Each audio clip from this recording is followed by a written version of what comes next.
জাতীয় জীৱনৰ যিসকল পুৰুষা ব্যক্তি আছে সেইসকলৰ অন্যতম কলাগুৰু বিষ্ণুপ্ৰসাদ ৰাভা আৰু এই বিষ্ণুপ্ৰসাদ ৰাভাৰ দিৱস সমগ্ৰ অসমৰ লগতে কাইলৈ চাবুৱা পৌৰসভাৰ কাৰ্যালয়ৰ সমীপতে চাবুৱা প্ৰেছ ক্লাবৰ উদ্যোগত অনুষ্ঠিত হ'ব বৰ্ণাঢ্য কাৰ্যসূচীৰে প্ৰস্তুতি আমি দেখুৱাই আছো। পূৰ্ণ প্ৰস্তুতি চলাই আছে চাবুৱা প্ৰেছ ক্লাবৰ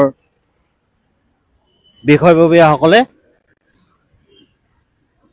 পৰিৱেশটো আমি দেখুৱাই আছো আপোনালোকক। কাইলৈ এইখন মঞ্চতেই একাধিক আকৰ্ষণীয় কাৰ্যসূচীৰে চাবুৱা প্ৰেছ ক্লাবৰ ইতিহাসত প্ৰথমবাৰৰ বাবে অনুষ্ঠিত হ'ব চাবুৱা প্ৰেছ ক্লাবৰ উদ্যোগত কলা গুৰু বিষ্ণুপ্ৰসাদ ৰাভা দিৱস। ইতিমধ্যে মঞ্চ মণ্ডপ সাজু কৰি তোলা হৈছে। আমাৰ বিষয়ববীয়াসকল আছে যিসকলৰ প্ৰচেষ্টাত সম্ভৱ হৈছে চাবুৱা প্ৰেছ ক্লাবৰ ইতিহাসত প্ৰথমবাৰৰ বাবে কলাগুৰু বিষ্ণুপ্ৰসাদ ৰাভাৰ দিৱস। কেনেকুৱা প্ৰস্তুতি সম্পূৰ্ণ হৈ উঠিছে ইতিমধ্যে।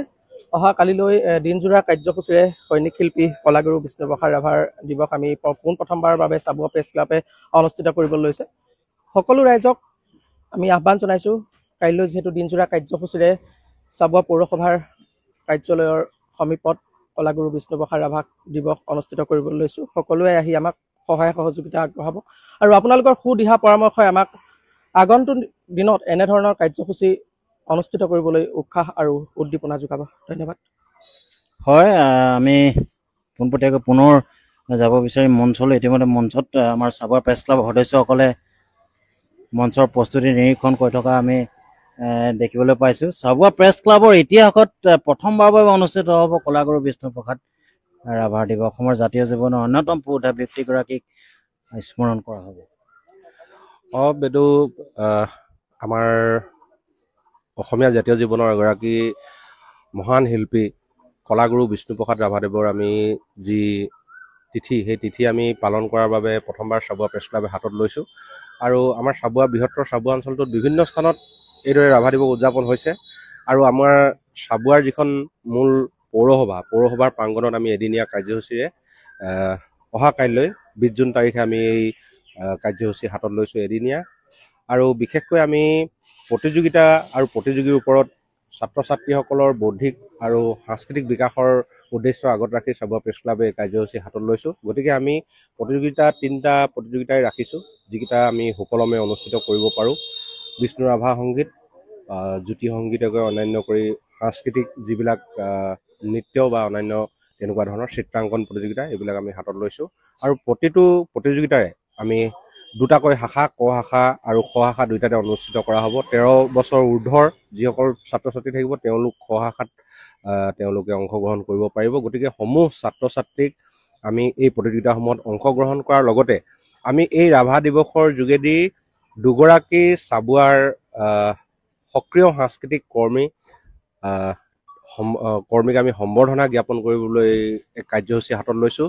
এগৰাকী হৈছে আমাৰ স্বনামধন্য তবলাবাদক আৰু সাংস্কৃতিক কৰ্মী মুকুট নেওগ আৰু আনগৰাকী হৈছে প্ৰকৃতিপ্ৰেমী কিৰণ গগৈ। দুয়োগৰাকীকে আমি সম্বৰ্ধনা জ্ঞাপন কৰিম। ইয়াৰ উপৰিও সাংস্কৃতিক জাতীয় জীৱনৰ সৈতে জড়িত বিভিন্নজন স্থানীয় শিল্পীক আমি সাংস্কৃতিক কাৰ্যসূচীত অংশগ্ৰহণ কৰাই তেওঁলোকৰ দ্বাৰা সংগীত অনুষ্ঠান অনুষ্ঠিত কৰিম। ধন্যবাদ। কাইলৈ এইখন মঞ্চতেই একাধিক সাংস্কৃতিক কাৰ্যসূচীৰে অনুষ্ঠিত হ'ব কলাগুৰু বিষ্ণুপ্ৰসাদ ৰাভা দিৱস। অসমৰ জাতীয় জীৱনৰ অন্যতম পুৰুষা ব্যক্তিগৰাকীক স্মৰণ কৰাৰ লগতে উদীয়মান প্ৰতিভাসকলৰ ইয়াত বিকাশ হ'ব তেওঁলোকৰ প্ৰতিভাৰ।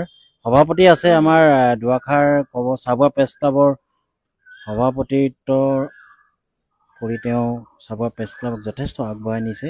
কেনে অনুভৱ প্ৰথমবাৰৰ বাবে চাবুৱা প্ৰেছ ক্লাবে? চাবুৱা প্ৰেছ ক্লাবৰ ইতিহাসত আজিলৈকে কোনো প্ৰেছ ক্লাবে এনেকৈ প্ৰগ্ৰাম পতা নাই। প্ৰথমবাৰৰ কাৰণে সেইটো বিষ্ণু ৰাভা পাতিব লৈছে আৰু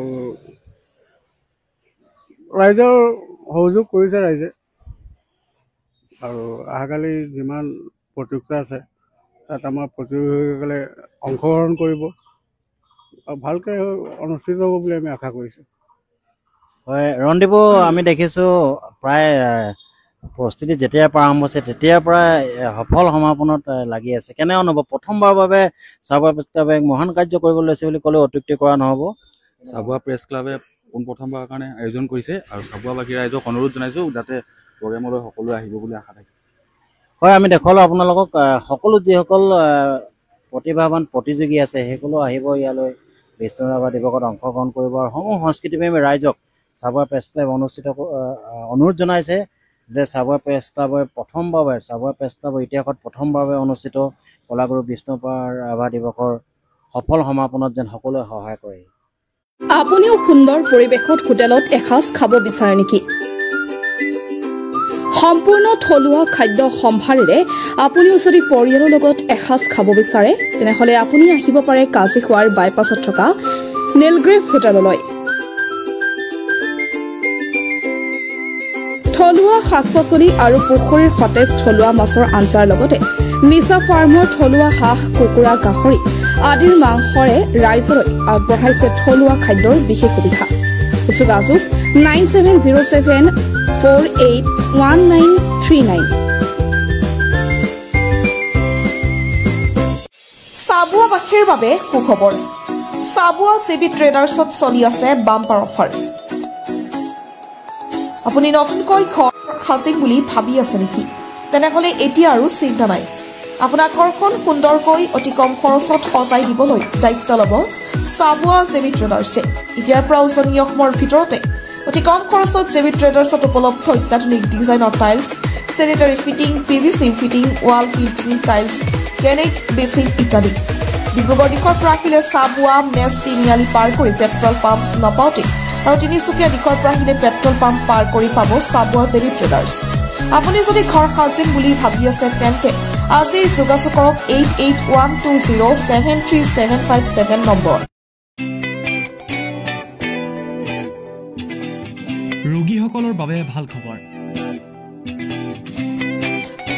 চাবুৱা ছেইণ্ট লুকছ হস্পিটেলত পাব ৰেহাই মূল্যত চিকিৎসা। চাবুৱাৰ ছেইণ্ট লুকছ হস্পিটেলত এক্স-ৰে, চিটি স্কেন, আল্ট্ৰাছাউণ্ড, অত্যাধুনিক মেচিনৰ দ্বাৰা লেবৰেটৰী টেষ্ট ইত্যাদি পৰীক্ষাসমূহ ডিব্ৰুগড় জিলা নাৰ্ছিং হোমতকৈ 40% ৰেহাই মূল্যত কৰা হয়। লগতে ডায়েবেটিছ ৰোগীসকলে হায়দৰাবাদৰ পৰা অহা বিশিষ্ট চিকিৎসক ডাক্তৰ শুভান্দৰী চন্দ্ৰৰ পৰা পৰামৰ্শ ল'ব পাৰিব। স্ত্ৰী আৰু প্ৰসূতি ৰোগৰ বাবে হায়দৰাবাদৰ স্ত্ৰী ৰোগ বিশেষজ্ঞ ডাক্তৰ উমা দেৱী ভিয়ে চিকিৎসা আগবঢ়াব। লগতে উৰিষ্যাৰ পৰা অহা চিকিৎসক ডক্তৰ ৰঞ্জন কুমাৰ জিনাই নিউৰলজি চিকিৎসা আগবঢ়ায়। গতিকে এতিয়াৰ পৰা আপোনালোকে ৰেহাই মূল্যত বিশিষ্ট চিকিৎসকসকলক তেওঁলোকৰ অন্তৰ্গত সকলো বেমাৰ দেখা কৰি পৰামৰ্শ ল'ব পাৰিব। প্ৰয়োজন সাপেক্ষে ৰোগীসকলে যোগাযোগ কৰিব পাৰিব 8822455808 নম্বৰত।